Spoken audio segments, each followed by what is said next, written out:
guys, this is Gas 101 for Chem 100, and Gas 101 will come at you in 3 parts, and we're going to start with the introduction and 4 variables to do with gases, and then I will throw the gas laws at you in part 2, and then we'll do some example calculations in part 3. Okay, so we're going to start off with a really general idea that you probably learned in 4th grade, and that is that there are 3 states of matter. There's actually another one, but we're not going to talk about it. And that those 3 states of matter include solid, liquid, and gas. And if we choose the compound H2O, then the solid you would know commonly as ice. For a liquid would be drinking water, obviously. And then the common name for gas, water, is steam. Okay, so if we're looking at the molecules in each one of these states, so a solid, the molecules are lined up really closely together. They're packed in, just think of it kind of like sardines in a can. So there's not a lot of movement within the molecules with relation to each other. So molecules are packed together, and there's no movement with relation to each other.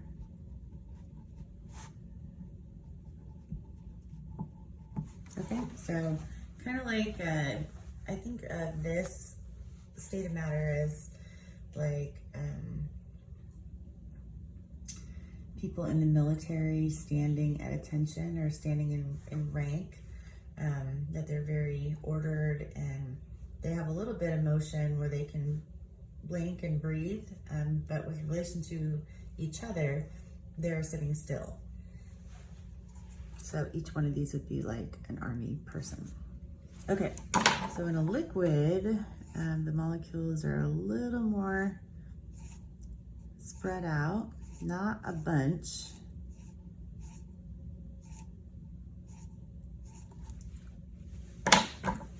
But what you want to remember about a liquid is that the molecules still are in contact with each other.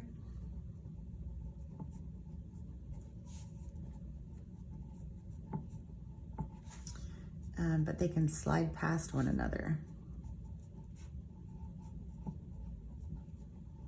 So that's an interesting little tidbit. I always think of a liquid kind of like a party, where the party is like a standing room only party, and you can't make it through the room unless you are shoulder to shoulder with someone. So you have freedom of motion in a contained space. But you're still like having to slide past the next person. Okay, so with gases, and that's what we're gonna study here, gases, the molecules are like super spread out. Draw them all over the place. And what's interesting is that the gas molecules are moving really fast, all in straight lines in random directions. So molecules are spread out.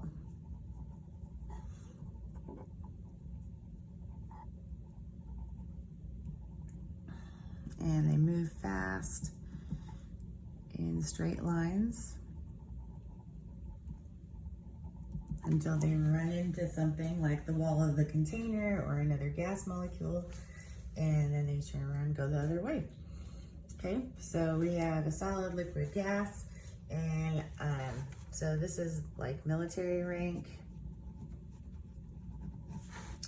This is a party, and I would use, for gas, I would use a mosh pit as an example,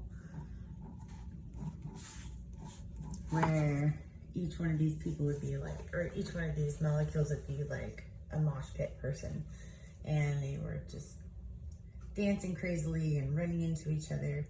That's a high energy, high kinetic energy situation.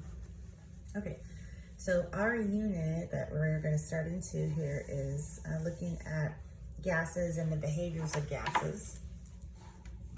So with gases, there are 4 defining factors.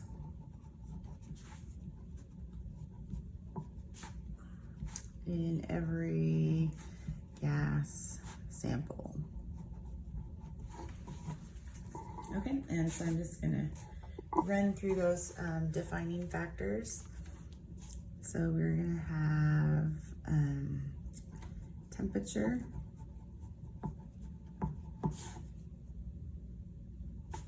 volume, moles, and then we'll finish with probably the most, well, it's not most important, but the most often referred to factor, and that's pressure. Okay, so temperature is a measure of kinetic energy of molecules.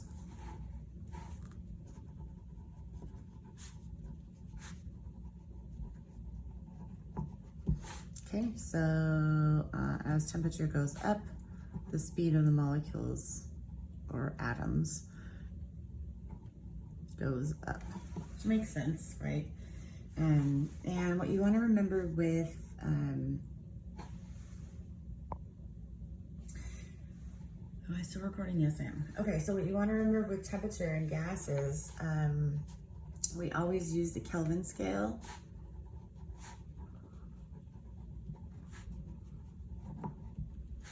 And that is, degrees Celsius plus 273 equals Kelvin. Okay, and I can go into more detail about Kelvin. If you have any questions, feel free to email me.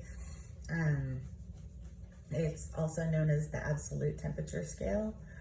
And just remember that it's bad form to say degrees Kelvin. So that's a big no-no.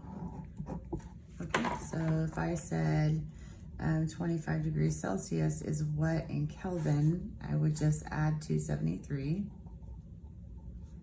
to 25, and I would get 298 Kelvin. All right, volume. Volume is the 3-dimensional space a gas sample occupies.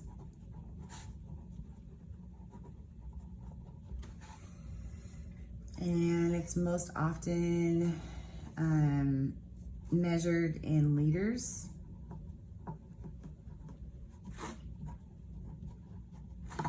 Or milliliters.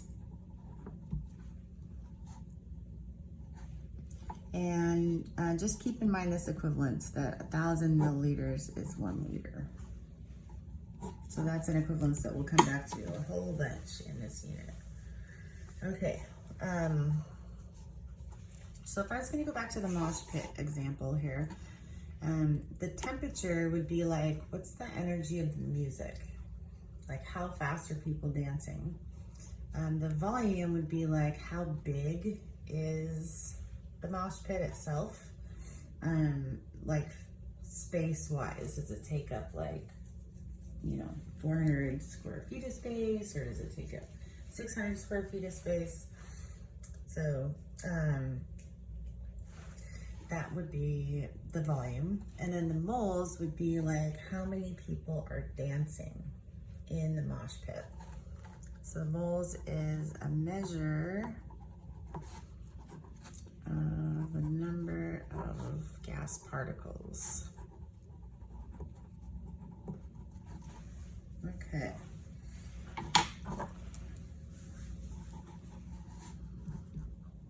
And I'm just going to write down here how many people in the mosh pit.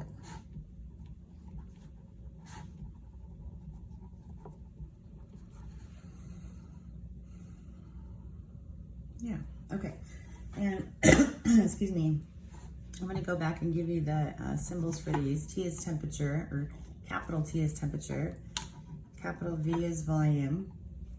And then a scripted N is moles.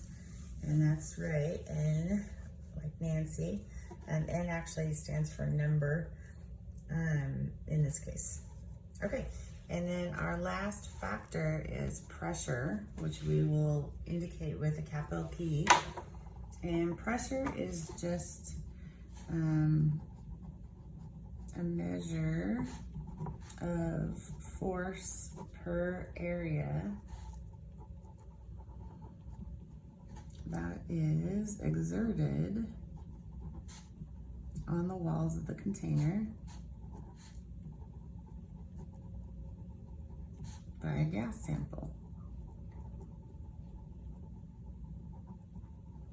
So you want to think of pressure like this. If we have millions and millions and millions of gas particles and they're all running in crazily to each other, they eventually will hit the walls of whatever container they're being held in.